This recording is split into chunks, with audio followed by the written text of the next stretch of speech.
जय हिंद बच्चों, आज के इस लेक्चर में हम लोग समझेंगे बोर्ड एग्जाम 2025 के मोस्ट इंपॉर्टेंट क्वेश्चन जो क्लास 10th के बायोलॉजी से रिलेटेड है। बायोलॉजी में मात्र 20 क्वेश्चन आप याद कर लीजिए। अगर अभी तक आपने कुछ नहीं पढ़ा है तो मात्र 20 क्वेश्चन आप याद कर लेंगे तो लगभग 90 प्लस क्वेश्चन आप कर ले जाएंगे। तो चलिए समझते हो 20 क्वेश्चन कौन कौन से हैं। तो पहला क्वेश्चन आपका है पाचन तंत्र की संरचना। पाचन तंत्र की संरचना मोस्ट इंपॉर्टेंट है जो बोर्ड एग्जाम में लगभग हर साल पूछा जाता है। तो इसको कंप्लीट याद कर लीजिएगा। चित्र भी बनाना रहेगा तो चित्र भी प्रैक्टिस कर लीजिएगा।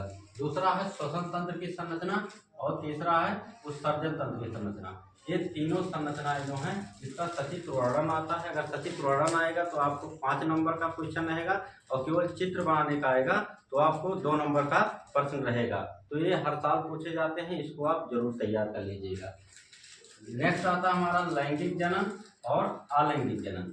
लैंगिक जनन और अलैंगिक जनन भी इंपॉर्टेंट है। अगला है परागण।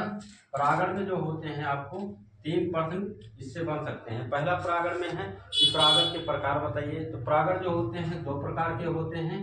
एक होता है स्वपरागण और दूसरा है परपरागण।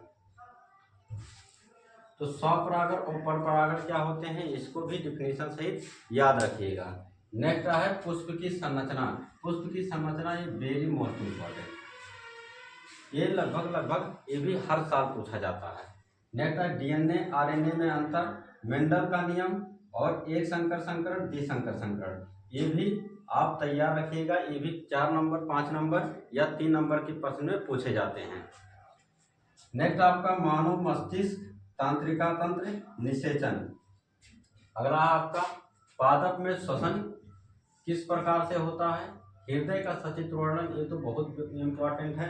ये आप देखते होंगे कोई अनुसार पेपर देख लीजिए, लगभग हर सेट में ये पूछा गया है। अगला है आपका धमनी एवं शिराओं में अंतर। अगला आता है आपका पादप में जल का परिवहन कैसे होता है। पादप में जल का परिवहन आप जानते हैं जाइलम के द्वारा होता है, इसको बढ़िया से याद कर लीजिएगा। अगला है जाइलम एवं फ्लोएम में अंतर। जाइलम और फ्लोएम में अंतर क्या होता है।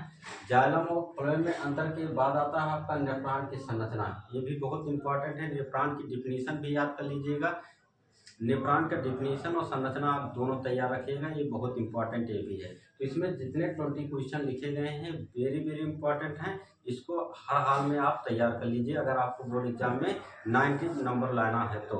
अगर आपने कुछ नहीं पढ़ा है तब भी इतना तैयार करके आप 90 प्लस लेकर आ सकते हैं। अगर आप इसका आंसर भी चाहते हैं तो चैनल को सब्सक्राइब कर लीजिए। इसका आंसर आपको अगले वीडियो में मिलता रहेगा। Thank you for watching video.